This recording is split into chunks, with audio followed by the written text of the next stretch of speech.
नमस्कार दोस्तों, ये कहानी है सच्चा ध्यान। बहुत समय पहले की बात है कि संत नगर में सुप्रसिद्ध संत ज्ञानेश्वर सुबह सुबह की पूजा अर्चना के बाद आश्रम के सामने बहने वाली नदी के किनारे पर भ्रमण कर रहे थे। तभी उन्हें एक बच्चे की चीख सुनाई दी। ज्ञानेश्वर की नजर एक बच्चे पर पड़ी जो नदी के जल में डूब रहा था। उन्होंने आओ देखा न ताओ, तुरंत नदी में कूद पड़े।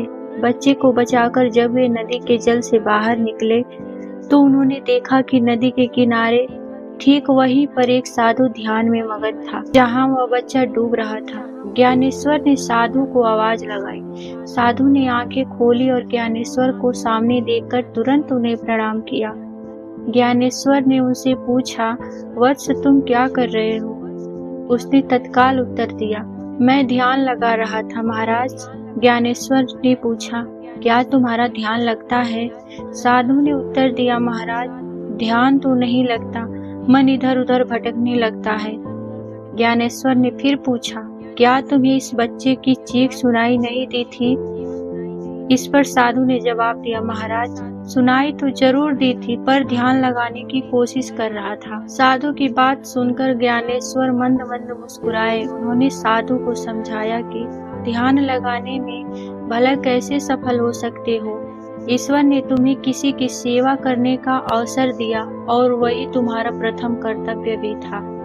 यदि तुम इस कर्तव्य का पालन करते तभी तो तुम्हारा ध्यान लगाने में मन लगता।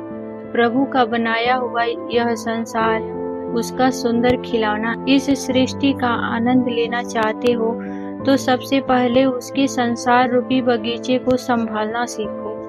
संत ज्ञानेश्वर ने अपनी बात को स्पष्ट करते हुए कहा, अध्यात्म अपने कर्तव्यों से भागने की सहमति कभी नहीं देता।